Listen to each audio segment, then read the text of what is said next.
হচ্ছে মাহি বা বয়স 13 বছর।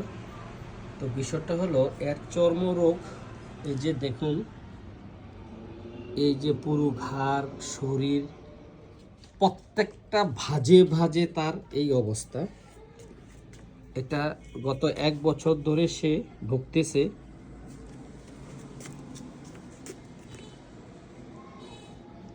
খুবই মারাত্মক, প্রচণ্ড চুলকায় না, চুলকিয়ে একবারে ক্ষতবিক্ষত করে ফেলেছে, ঘাটটা কালো হয়ে গেছে। দেখি, হাত দেখাও, হাত দেখাও। এই যে প্রতিটা ভাঁজ দেখি, এই যে প্রতিটা ভাঁজে তোমার এই সমস্যাটা। হ্যাঁ, তো এই সমস্যাটা এই কি করলে তোমার চুলকানিটা বেড়ে যায়? ঘামলে আর কি করলে? মানে স্কার্ফ বানালেও, স্কার্ফ মানে কাপড় চোপড় দিয়ে ঢাকা থাকলে চুলকায়, কাপড় ছাড়লেও চুলকায়। কোথায় কোথায় বগলের ভাঁজে আছে, রানের চিপার ভাঁজে আছে, আর কোথায় মাথায়ও আছে, হাঁটুর ভাঁজে আছে, কানের পিছনে আছে। দেখি কানের পিছনটায় দেখি, এই যে এই কানের পিছনে একটু বেশি দেখলাম, এই যে কানের পিছনে। অর্থাৎ শরীরের যতগুলো জয়েন্ট আছে, ভাঁজ আছে, প্রত্যেকটা ভাঁজে ভাঁজে তোমার এই চুলকানিটা আছে। ঠিক আছে, এই চুলকানির কারণে তোমার অনেক জ্বালা পোড়াও করে, পানি লাগলে বেশি জ্বলে, পানি লাগলে বেশি জ্বলে, এর পানি লাগলে খুব বেশি জ্বলে। আর হচ্ছে মাসিক অনিয়মিত, প্রথম মাসিক 13 বছর বয়সে হলেও প্রথম 1-2 মাস ঠিক ছিল। হচ্ছে আর মা প্রথম, বলুন, প্রথম 1-2 মাস, প্রথম মাস দ্বিতীয় মাস ঠিক টাইমে হয়েছে, আজকে 3 মাস যাবত আর হয় না, 3 মাস যাবত আর হয় না। তার মাসিক অনিয়মিত। আর হচ্ছে মাথা ব্যথার একটা সমস্যা আছে তোমার। মাথা ব্যথার সমস্যাটা কি বলো? রোদ্রে গেলে, স্কুলের গ্যাঞ্জামে, বিকালে স্কুল থেকে ফিরতে মাথা ব্যথাটা বেড়ে যায়, এবং নড়াচড়া করলে গ্যাঞ্জামে শব্দে মাথা ব্যথা বেড়ে যায়।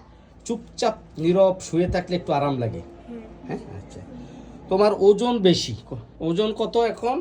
ওজন হচ্ছে এখন এই ছোট্ট বাচ্চা মেয়েটি 13-14 বছর বয়স, 13 বছর 4 মাস, কিন্তু তার ওজন হচ্ছে প্রায় 69 কেজি, যেটা অবিশ্বাস্য, আনবিলিভেবল। এটা কোনোভাবেই সম্ভব না, ওজন বাড়ানো যাবে না। এখন থেকে ওজন তোমার 50-এর নিচে আসতে হবে। ঠিক আছে, এই ওজন বেড়ে গেছে, বিশেষ করে গত 4-5 বছর ওজনটা বেড়েছে। হ্যাঁ, গত 4-5 বছর হয় আপনার এই বাচ্চা মেয়েটার ওজনটা বেড়েছে।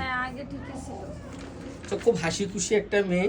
তো তার অতীত রোগে এই যে নিউমোনিয়া, শ্বাসকষ্ট ছিল, ফ্যামিলি হিস্টোরিতে স্ট্রোক, শ্বাসকষ্ট এবং অ্যালার্জি এগুলো ছিল। পিপাসা একটু বেশি। হ্যাঁ, তোমার পিপাসা বেশি না কম? হ্যাঁ, পিপাসা আছে, লালা পড়তো, এখন ঠিক আছে। ক্ষুধা সহ্য হয় না, খিদা সহ্য হয় না। আর হচ্ছে এই তোমার গরম বেশি না শীত বেশি? গরম বেশি। হ্যাঁ, গরম বেশি। তবে রাগ একটু বেশি, হঠাৎ রেগে যায়, সান্ত্বনা আবার রাগ কমে। হ্যাঁ, সান্ত্বনা রাগ কমে, শান্ত নম্র ভদ্র। হ্যাঁ, একটু শান্ত নম্র ভদ্র। জিহ্বা দেখাও, হ্যাঁ, আরো বাইর করে, হ্যাঁ। এই হচ্ছে এর জিহ্বা। জিহ্বাটা একটু শুকনা মনে হচ্ছে না? জিহ্বাটা শুকিয়ে গেছে। একটু মায়া দয়া বেশি, সঞ্চয় টাইপের, ঘুরতে পছন্দ, খোলা বাতাস পছন্দ, ভাই বোনদেরকে আদর করলে একটু হিংসা হয় তোমার। হ্যাঁ, এর চেয়ে বেশি কাউকে আদর করতে দেখলে একটু হিংসায় মরে। তবে সে আদর পেলে, সোহাগ পেলে তার সকল দুঃখ কষ্ট থেমে যায়। হ্যাঁ, সব রাগ পানি হয়ে যায়, সব রাগ পানি হয়ে যায় আদর পেলে, সোহাগ করে, সুন্দর করে কথা বললে। তো আর হচ্ছে সন্ধ্যার পর অন্ধকারে ভয়, বিরিয়ানি পছন্দ, ডিম পছন্দ। আমরা তাকে ওষুধ প্রেসক্রাইব করছি পালচিটিলা। সে পালচিটিলার মেয়ে, শরীর নরম, মন নরম, দয়া মায়া বেশি, ঘুরতে পছন্দ, মানুষকে দান করতে পছন্দ। হ্যাঁ, সান্ত্বনা দিলে রাগ থেমে যায়, হ্যাঁ, শান্ত হয়ে যায়। এই সব কিছু মিলিয়ে আমরা তাকে প্রথমে প্রেসক্রাইব করছি। এবং তার মাসিক অনিয়মিত, 3 মাস মাসিক হচ্ছে না। প্রথম 2 মাস ঠিক ছিল, এখন 3 মাস আবার অনিয়মিত। আশা করি তার সব ঠিক হয়ে যাবে।